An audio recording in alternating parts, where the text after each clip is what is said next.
Hi friends, Nathan Pierce here with Family Protection Ministries. We have a couple of things to go over today. I want to show you some of the things that we went through this year in terms of dealing with legislative issues, and just point out our gratefulness during this Thanksgiving and Christmas season, our gratefulness for you, for God's provision, and for God's faithfulness, for the victories that we have seen, not just over this past year, but throughout our history. We have just been so blessed. As we get into those things, I want to lead out with a verse that sort of reminds us of what true freedom is all about. And this is from Galatians chapter 5, verse 1. For freedom, Christ has set us free. Stand firm, therefore, and do not submit again to a yoke of slavery. Because true freedom begins in the heart. Christ sets us free not to do whatever we want, but to live as we were created, under God's authority and unhindered by sin. If we don't ground our children in biblical freedom, the world will offer counterfeits that lead to bondage. And this reminds me of the passage in Deuteronomy chapter 6 that really gets to the heart of what we're really to be about. Deuteronomy chapter 6, starting in verse 4. It says, "Hear, O Israel, Yahweh is our God, Yahweh is one. You shall love Yahweh your God with all your heart and with all your soul and with all your might. These words which I command you today shall be on your heart. You shall teach them diligently to your sons, and shall speak of them when you sit in your house, and when you walk by the way, and when you lie down, and when you rise up. You shall bind them as a sign on your hand, and they shall be as phylacteries between your eyes. You shall write them on the doorposts of your house and on your gates." So this is a command that God was giving to Israel. But the fundamental command here is to recognize that God is one God. There is only one God. He is Yahweh, and we must love God with all our heart, soul, and might. And this must be on our hearts. He's speaking to the adults there, and to those that are present, to everyone that could hear at that time. He's telling them these things need to be on your hearts, but he doesn't stop there. He doesn't end with just those that are listening to him. He says, "These words which I am commanding you today shall be on your heart. You shall teach them diligently to your sons, and shall speak of them when you sit in your house, and when you walk by the way, and when you lie down, and when you rise up." So he's telling the people that are there listening that they need to pass these things on to their children. And if that continues on in obedience, if this command is practiced in obedience, it will be a perpetually continuing practice. And so we see that today. We see the desperate need to continue that, to continue this command, to continue obedience in this. And there is incredible freedom in that command, in living this out.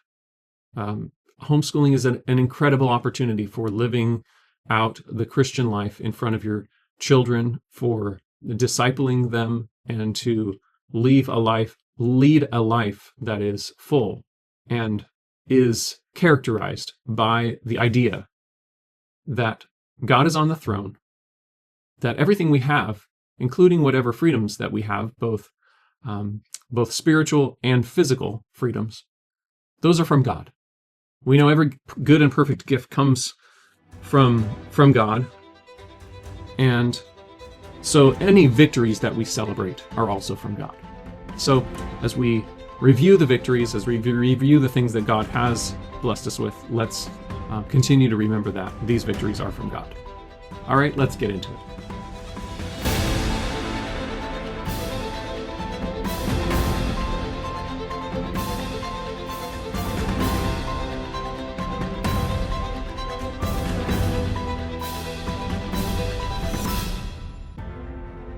Welcome to the Frontline with FPM, where we talk about California politics, homeschool freedom, parental rights, and the family.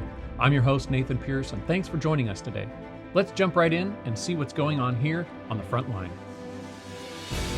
Okay, so our legislative summary sort of for this year is really incredible. And so I really want to say thank you to all of those who have supported us throughout the years, and specifically this particular year, those that have been enabling us financially to do this work, but also those who have been praying for us faithfully throughout the 2025 legislative season.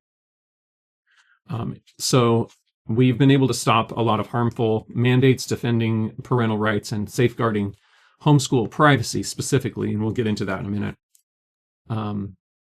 But we've definitely been on the front lines and been able to be there because of your support. And so this year we scanned and filtered through over 2,000 bills. It was really around 3,000. We engaged directly with lawmakers and equipped families with timely, actionable guidance on legislative issues.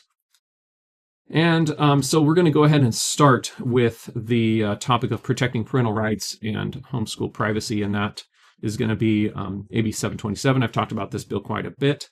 727, we secured key amendments preventing private homeschool families from being swept into the new student ID requirements, which are now passed and in the law for all public education options, including charter schools. But those ID requirements were related to requiring students to have full access to online chat rooms hosted by LGBT activist organization, the Trevor Project. And so we're really grateful for the exemption for private homeschooling and for all of private schools, even while we are continuing to be concerned about how that will impact our society through the public schools right now, because it's being implemented. We worked with legislative offices on the removal of the language that would have applied to private homeschools and private schools, and so we're grateful for that. We also worked on protecting homeschool addresses and student safety, and that was through AB 767. We worked to curb efforts that would have required the state to collect or disclose private homeschool locations, our homes, put them on a map.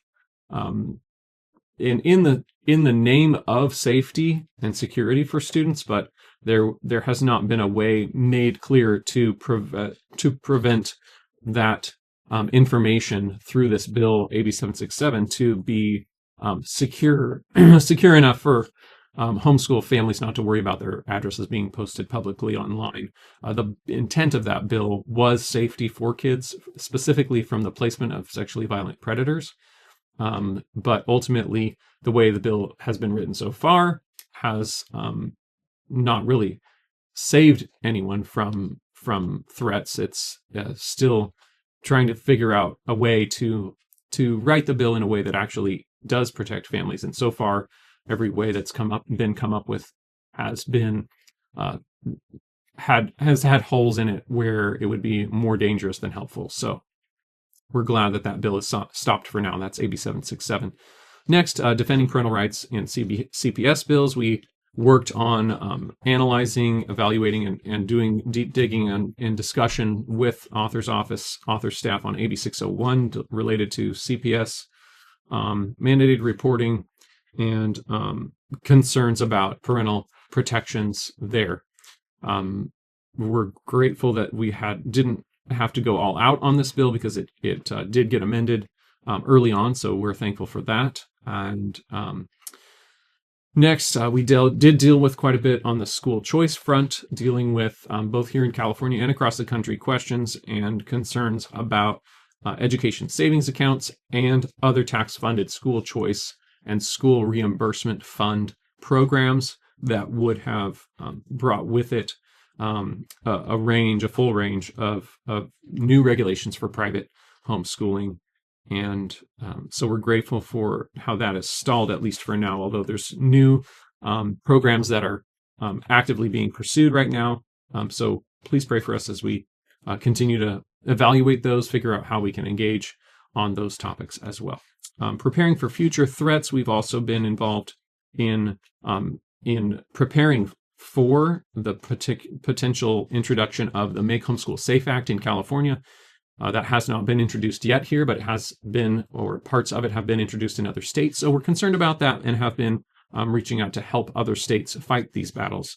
And so your support for Family Protection Ministries is far-reaching in its application and implication in terms of us being able to help those in other states that are fighting against some of these restrictions, some of these new proposals to mandate teacher credentialing, parents being required to get permission and do background checks on their on the parents before they're allowed to homeschool. A lot of new restrictions proposed on this front, and so we really don't want to go that direction. Not in California, not anywhere. So we've been working on that as well. So in addition to these, there's other bills on our website that you can take a look at. Other things that we've been involved in including AB 495.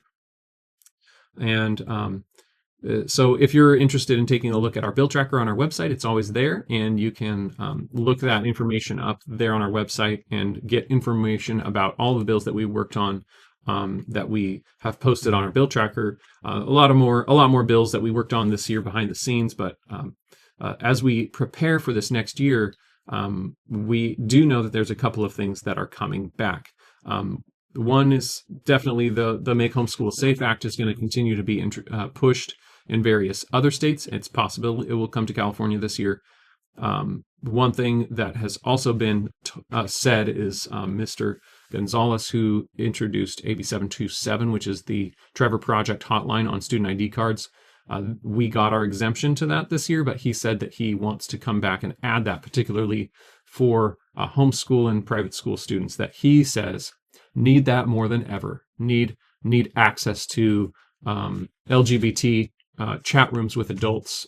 They want students to have access to these adult chat rooms for LGBT exploration. And they view homeschoolers and students in private schools as in most need of this access because specifically they're too sheltered. And so that is something that author has particularly said he's coming back to do. And so we can anticipate that.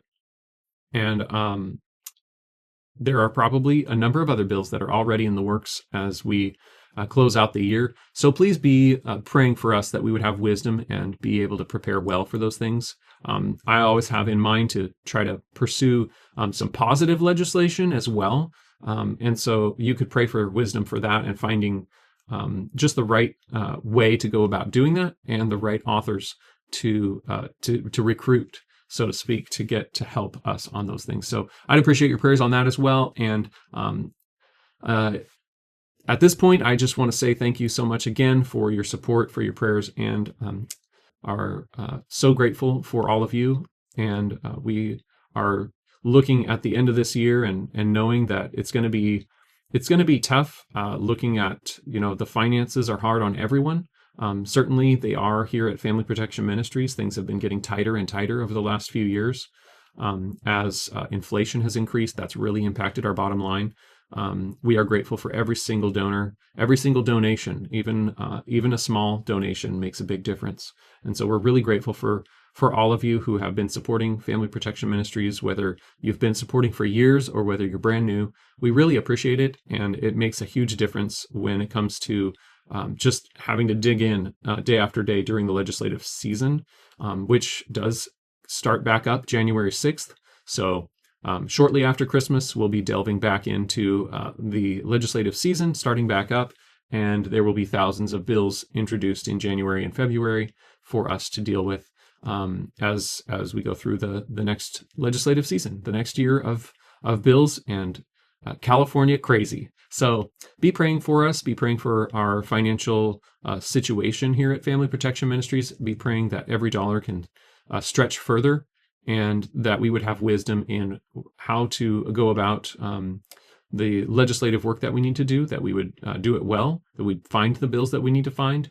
And it wouldn't hurt to be praying for our legislators that they would be more restrained, that they would introduce less bad legislation, that they wouldn't attack the family, that God's design for the family would be upheld. and maybe we could even push the line back a little bit here in California. We are grateful for the victories that we've had. We know that in California, many things have been pushed so far in terms of restriction and regulation on businesses, on every area of life. But for some reason, God has his hand on private homeschooling and private education in the state of California. We have tremendous freedom, and we are grateful for that, and we want to keep it that way. So pray for us as we continue the fight to protect your homeschool freedom rights here in California. We'll see you again next time. Thanks for joining us for this episode of The Front Line with FPM. For more information about the topics we discuss here, check out Family Protection Ministries at fpmca.org and subscribe to our channel.